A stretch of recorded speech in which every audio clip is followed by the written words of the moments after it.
Hello friends, welcome to Kannada recipes. Kannada recipes ಚಾನಲ್ಗೆ ಸ್ವಾಗತ. ನಾನಿವತ್ತು ಅನಾನಸ್ಸು ಪೈನಾಪಲ್ ಸ್ವೀಟ್ ಮಾಡ್ತಾ ಇದ್ದೀನಿ. ಮಾಡೋದು ಹೇಗಂತ ನೋಡ್ಕೊಳ್ಳೋಣ ಫ್ರೆಂಡ್ಸ್. ಒಂದು ಪ್ಯಾನಲ್ಲಿ ತುಪ್ಪ ಹಾಕ್ಕೊಳ್ಳೋಣ, 2 ಟೇಬಲ್ ಸ್ಪೂನು. ಇದಕ್ಕೆ ದ್ರಾಕ್ಷಿ,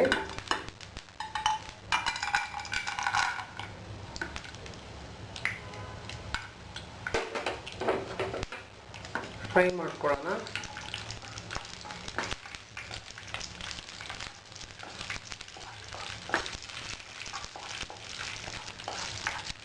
ಗೋಡಂಬಿ ಹಾಕ್ಕೊಳ್ಳೋಣ, ಇದು ಸ್ವಲ್ಪ ಫ್ರೈ ಆಗಲಿ.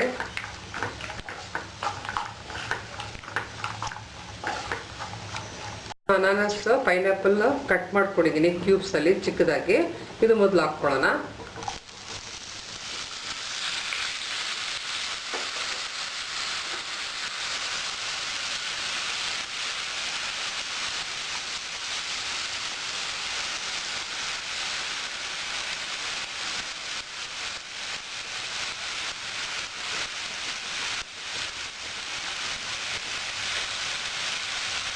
ಇದಕ್ಕೆ ನಾನು ಒಂದು ಕಪ್ಪು ಅನಾನಸ್ ಕ್ಯೂಬ್ಸಾಗಿ ಕಟ್ ಮಾಡ್ಕೊಂಡಿದ್ದೀನಿ.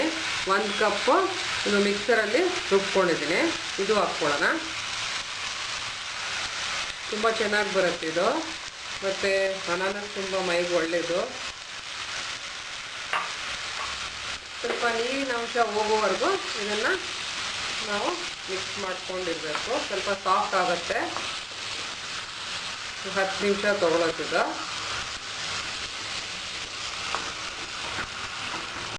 ನೋಡ್ಬೋದು ಸ್ವಲ್ಪ ಸಾಫ್ಟ್ ಆಗಿದೆ. ಇದಕ್ಕೆ ನಾನು ಕೇಸರಿ ಎಲೆ ಹಾಕ್ತಾ ಇದ್ದೀನಿ, 1 ಚಿಟಿಕೆ. ಏಲಕ್ಕಿ ಪುಡಿ 1/4 ಟೀ ಸ್ಪೂನು. ಇದು ಮಿಕ್ಸ್ ಮಾಡಿಕೊಡಿ.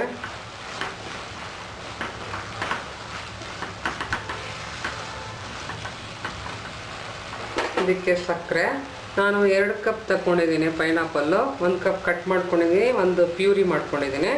ಇದಕ್ಕೆ 1 ಕಪ್ ಸಕ್ಕರೆ ಹಾಕ್ತಾಯಿದ್ದೀನಿ. ಇದು ಚೆನ್ನಾಗಿ ಮಿಕ್ಸ್ ಆಗಲಿ.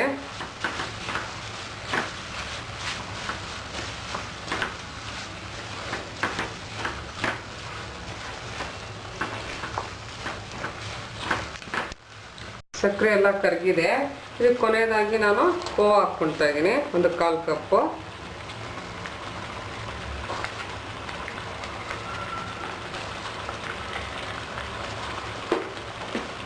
ಚೆನ್ನಾಗಿ ಮಿಕ್ಸ್ ಆಗಲಿ ಇದು ಕೋವಾ.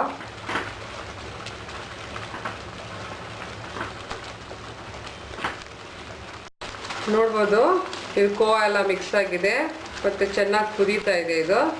ಇದನ್ನು ಕೊನೆಯದಾಗಿ 1 ಟೀ ಸ್ಪೂನು ತುಪ್ಪ ಹಾಕಿ ಇದು ಸ್ಟವ್ ಆಫ್ ಮಾಡೋಣ ಮತ್ತು ಪ್ಲೇಟ್ ಮಾಡ್ಕೊಳ್ಳೋಣ. ಪೈನಾಪಲ್ ಸ್ವೀಟ್ ರೆಡಿಯಾಗಿದೆ. ಅದು ನಾವು ಕ್ಯೂಬ್ಸ್ ಕಟ್ ಮಾಡಿದ್ರಿಂದ ಕ್ರಂಚ್ ಚೆನ್ನಾಗಿ ಬರುತ್ತೆ ಮತ್ತು ತುಂಬ ಚೆನ್ನಾಗಿರುತ್ತೆ ಟೇಸ್ಟಲ್ಲಿ. ನೀವು ಟ್ರೈ ಮಾಡಿ ಫ್ರೆಂಡ್ಸ್, ವೀಕ್ಷಿಸಿ ಕನ್ನಡ ರೆಸಿಪೀಸ್. Thanks friends.